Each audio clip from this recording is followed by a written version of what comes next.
And that ain't got anything to do with his fear of flying. It's their fear of letting Jimmy Cornette in a bathroom stall.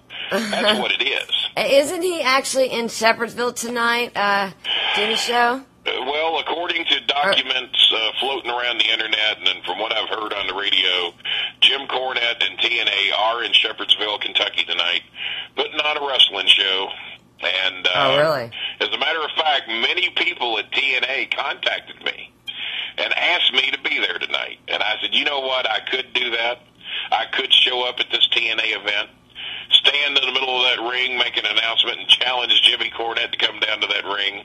But all that's going to do is piss off however many fans show up down here tonight, because I'd be standing in that ring all by myself for probably the better part of an hour, hour and a half, waiting for that bald-headed, four-eyed freak coward to come from the back of the locker room where he'd be hidden away in some private office somewhere, and not show up in the ring to settle up with me mano a mano, or however you want to call it, and it would just piss everybody off. So I'm going to save everybody the trouble.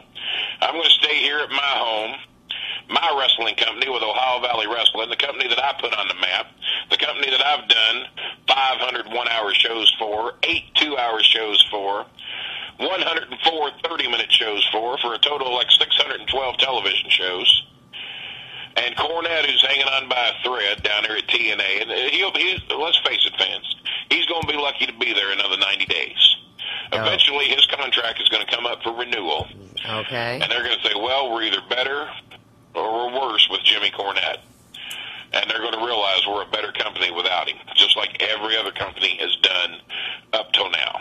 So, no, I will not be in Shepherdsville, but if you're that big of a Jimmy Cornette fan, and I doubt that you are, after hearing everything I've had to say about him, mosey on down to Shepherdsville and check him out. He needs all the support he can get.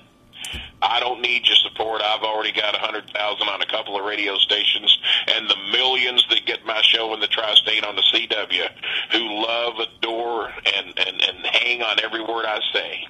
And that ain't me bragging. That's me telling you the truth. Well, John in the chat room says that Cornette has violated my love of wrestling, my sensibilities, and sometimes my brain. So there are some people out there that feel that way, I'm guessing. Well, thank you for reading the one letter that probably killed you to read. I bet your producer-director down there made you read that one, realized you were stacking the deck against me, and said, Callie, you better read this letter because the king is going to sue us if we don't start putting something positive out there about it. You got 1,000 letters laying around here backing the man up. Read one of them. That's what your producer-director said, didn't he? No, he did not say that. Yeah. Well, look, you better be glad you're a pretty woman that I like looking at you, or you and I would have some serious problems at the way you've treated me on your radio show today. You better be glad that when I look deep in your eyes, I see the true love that you have for me. Of course I have love for you, you're just doing your job as a radio shock jock and trying to get your ratings up and trying to rattle the cage of the king. Oh, I'm no shock jock. When I look in your eyes, Callie, I realize there's love in there somewhere for me. And I do realize that you want me to break that sweat with you one day and help you with that little fever you got. Well, I'll break your fever in a heartbeat, Callie, I promise you. I've got nothing but love for you, Kenny. You know that. I know you do. Now, after last week's... You just start reading some of them positive letters every now and then. You want me to keep doing this show. And I'll you want to keep having them 100,000 listeners, darling, then you better read a couple of positive letters every now and then. Well, after last week's bombshell... You were hoping not to hear from Cornette on Who's Slamming Who anymore. Remember that? Here, I'm gonna play the clip. I'm gonna play the clip here of what you said here. Okay? All right. Pretty sure what I said, but I'll listen to it. This come from whoslammingwho.podmag.com under Kenny Bolin. This is last week's. There's a little clip. All right. Go right I don't think we're gonna hear from Cornette anymore. At least I hope not. I hope I've done enough to have shoved him off the air and make room for decent people like myself and Jody Hamilton and Jerry Jarrett, Lanny Poffo, who has fast learned what a piece of crap Jimmy Cornette is, and once again, my hat's off to Lanny Poffo. Okay, so you said you didn't think you'd be hearing from him anymore, right? I was hoping. Well, I guess you don't have a fairy godmother watching over you, Kenny, because this is what Cornette had to say. And I know I didn't tell you I was going to play this, but this is... No, you didn't. This is in response to your accusations on what Cornette had to say. Needless to say, I don't listen to his segments. I got enough people out there telling me me what he said. Well, I'm going to go ahead and play it. I think I'd have to have you telling me what he said. I didn't even know you listened. What are you doing trying to boost his ratings for? Well, I wanted to know. I wanted to know because it was brought to my attention. Somebody else said, did you get a chance to listen to Cornette's? And that he was talking about you. So I wanted to know what he was saying about you. Well, let's hear it. So here's a short little clip. I didn't listen to it all. Don't worry. If you expect people to keep listening, you better hope it's a short clip. It is a short clip. Here we go.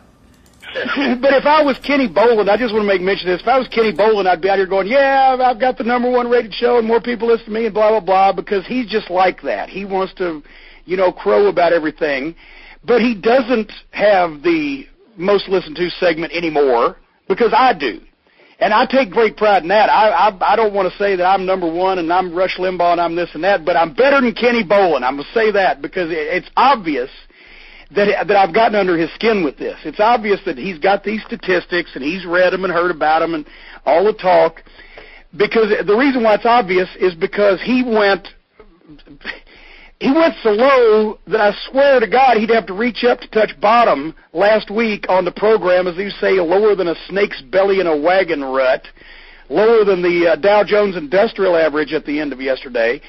He actually paid some, I don't know what her profession is, I don't know what her life is like, I don't even know who it is, but he paid some female, of course he's got plenty of practice at that, but he paid some female to get on his bowling alley and portray the role of somebody that I once accosted or tried to accost. I don't listen to this crap. Okay, Kenny.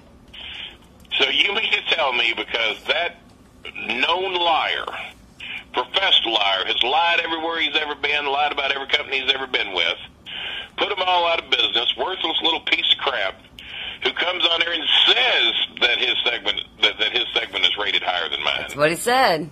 And says that I paid a little girl to come onto the radio. He says, Callie, how long have you known me? He says you have quite some experience in paying little girls for things. Callie, how long have you known me? Many years, Kenny, many years. Have you ever, you know what a big deal I am in this town.